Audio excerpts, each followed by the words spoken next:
see with Hartnell that like he's frail in a way, but he's never frail enough that he can't knock somebody out with his cane. I mean, he's not elderly exactly, and so this is really a first for the Doctor. And actually, there's a lot of value in it, and you see him sort of finally grasping maybe that human experience of getting old. Of feeling that that the end is coming and it's meaningful in a different way.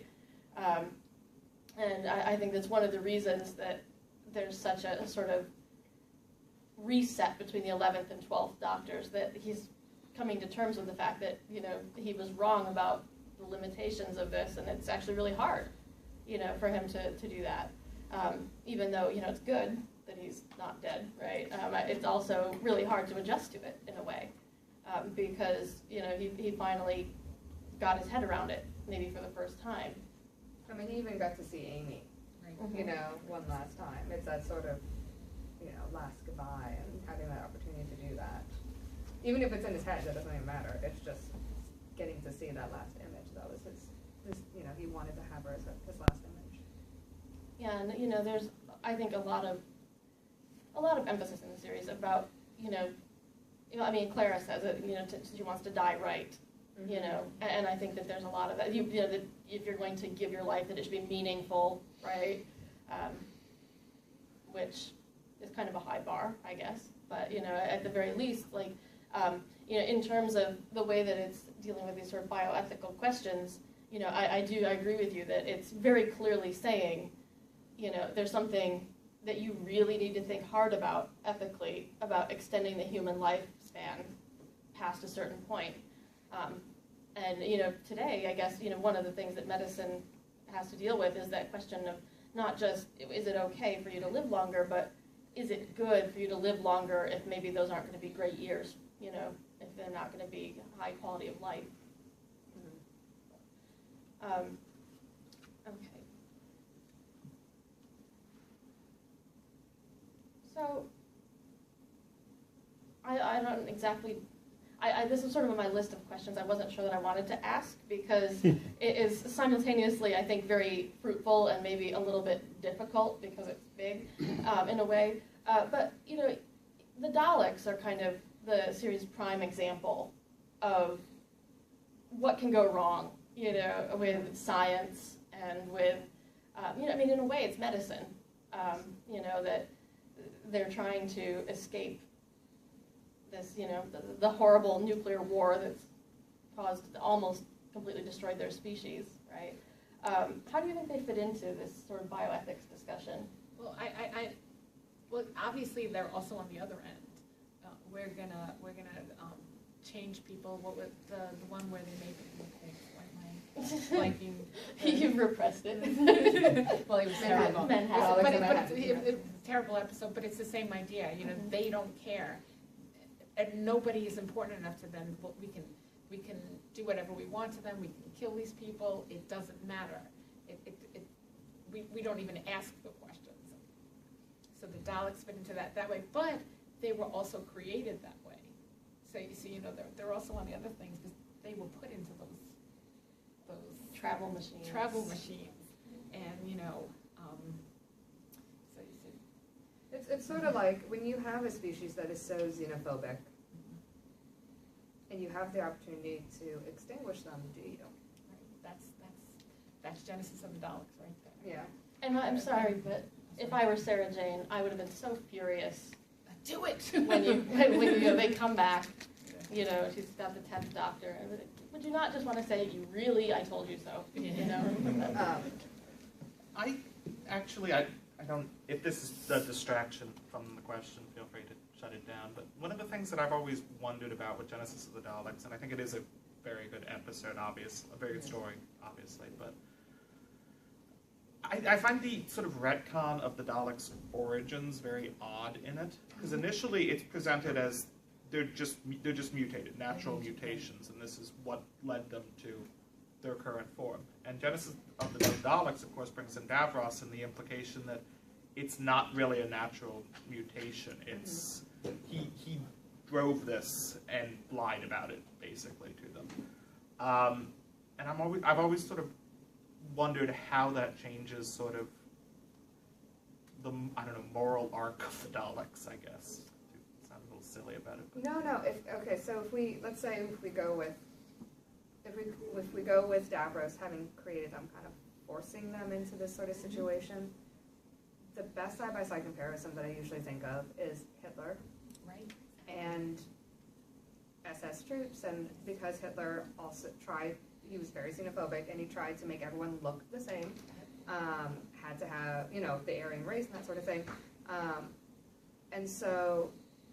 And he, in many ways, convinced people to join him, right? Similar to Davros, get people to convince to become these machines. You can live forever, but you have to become this. Sort of like killing hatred machine. And it's interesting because it's revisited again with Let's Kill Hitler, right? They had the opportunity to kill Hitler, but they didn't. And it's one of those things where without the Daleks' existence, how much would that alter history in such a way that it was so negative that the Doctor wouldn't do it? Like it's so bad that they even exist, but does their existence make people become better examples of their own species? Because I don't want to be them. They're terrible people. This is an example of a terrible species. I don't want to be the Daleks. I don't want to be the xenophobic Dalek. They've proven to me how bad people can get when they're allowed to get to that point, so I'm going to go the other way. It's sort of like the whole concept of balance, right? Yin and yang. You have to have good in order to understand evil, and you have to have evil to understand good. Without that contrast, you don't understand what good really is without some sort of example. Peter Capaldi in the episode where he might or might not kill Davros, yeah. And you see he struggles with it. He really struggled with it. And it's sort of the same thing when they're having that discussion, he can say, you can see him saying, if I just kill you, the Daleks wouldn't be there. Mm-hmm. And then I thought that it was, he had to not do it, because he had to be the opposite, because then he would have been... It would have been just as bad. Just as bad. Because he would have erased the entire, group from being and that sort of thing. And it's sort of like, yeah, I think it is an ethical dilemma. It really is. If you had the opportunity to stop Hitler, if you had the opportunity to stop the Daleks, would you? And would you be okay with the ramifications of that? Well, it certainly falls under tidal wave rather than ripple, right? Right. Like, Yes. Definitely. Kind of reliving the decision he made, though, as Tom Baker. Exactly. Yes. Exactly. Yeah. Yeah, and I think that the fact that the Daleks have been around for so long does provide some really interesting opportunities for the story to do that, to show the Doctor owning his past decisions and having to face sort of the results of those decisions. I think I really like that first Dalek serial, right? The second serial of the whole show, right? Mm-hmm. I love that. And one of the things that is really interesting about it is that the Doctor is not really fully formed yet. Ian and Barbara are still trying to kind of whip him into shape and get him to think about other things besides himself. Right. But one of the things that is really striking is that he observes that this must be a very intelligent race, right? Because look at the technology. And Ian asks him, well, how do you know what they're using that for, right? And the Doctor says, well, what does it matter, right? They're so intelligent. What does it matter? And obviously by the end of the serial, he's already seen the folly of that, But you can really examine the scope of the Doctor figuring out that these are ethical questions, right? That you can't just say they're smart and that's always good, that there actually is some kind of a moral,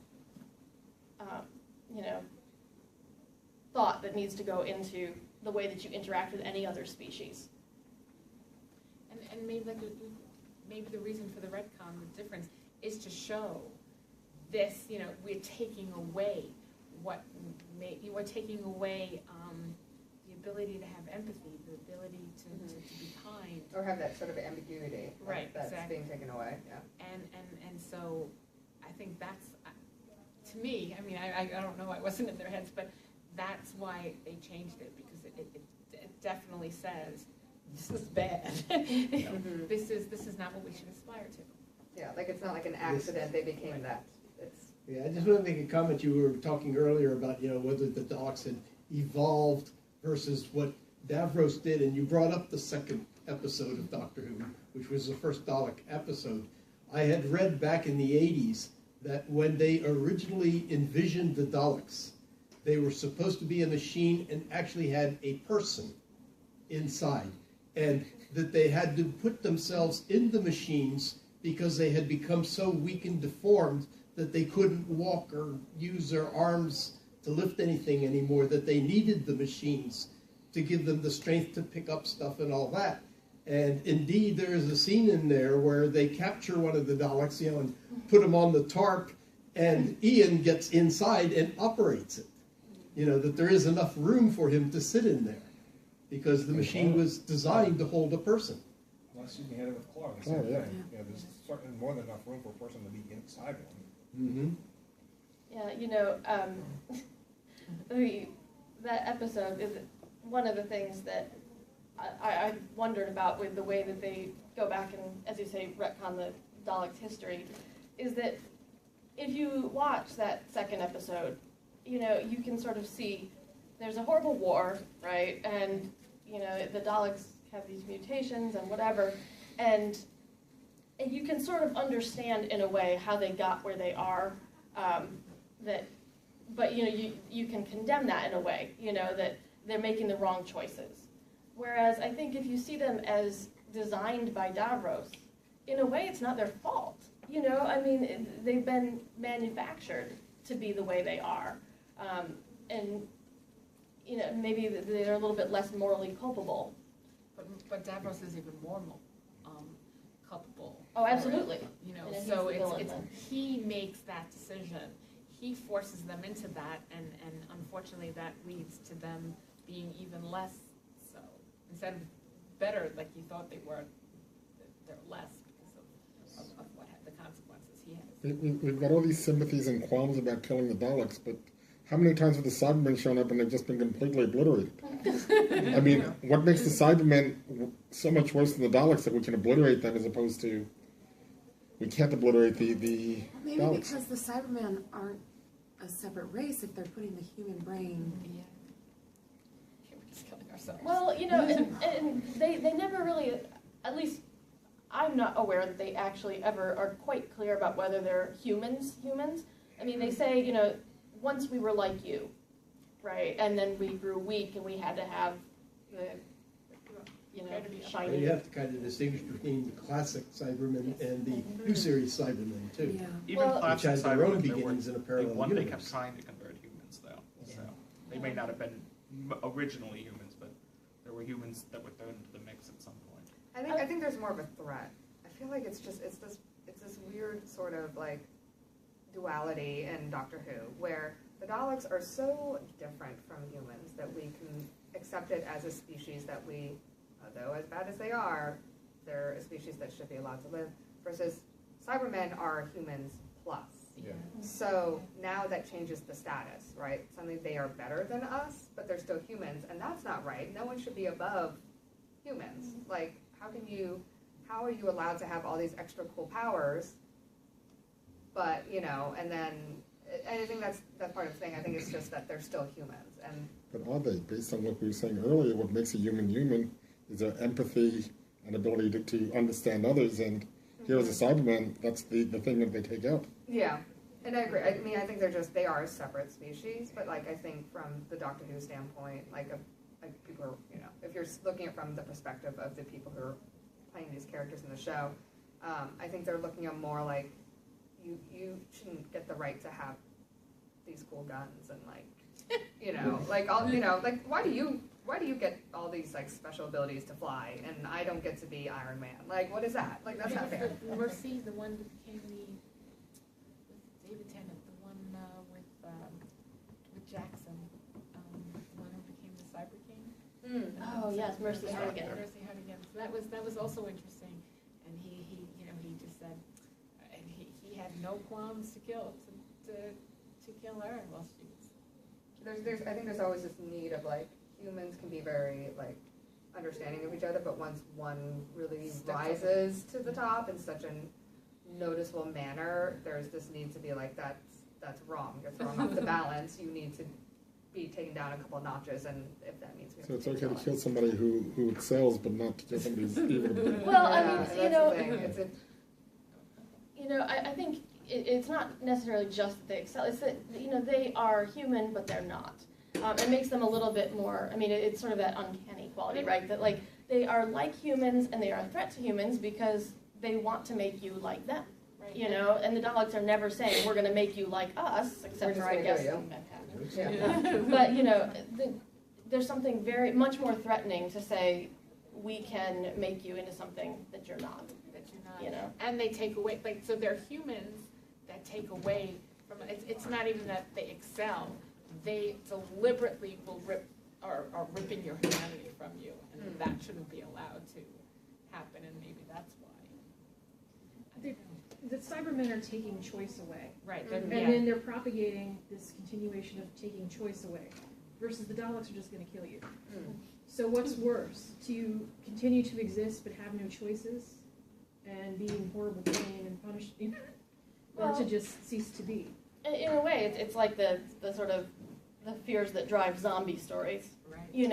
That, like, you yourself can become an instrument of the thing that scares you. Right, you and know? I'd rather be dead, that's why they shoot the zombies on The Walking Dead, or, whatever zombie movie it is.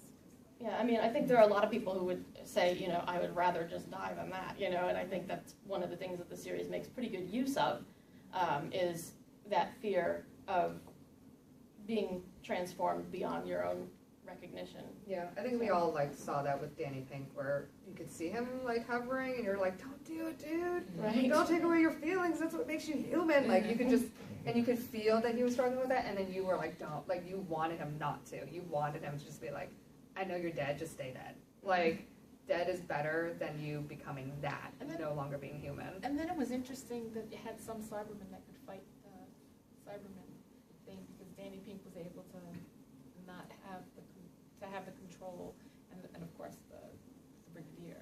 Mm. And, Simultaneously the best and worst idea in all of that. I know, exactly. So that was interesting.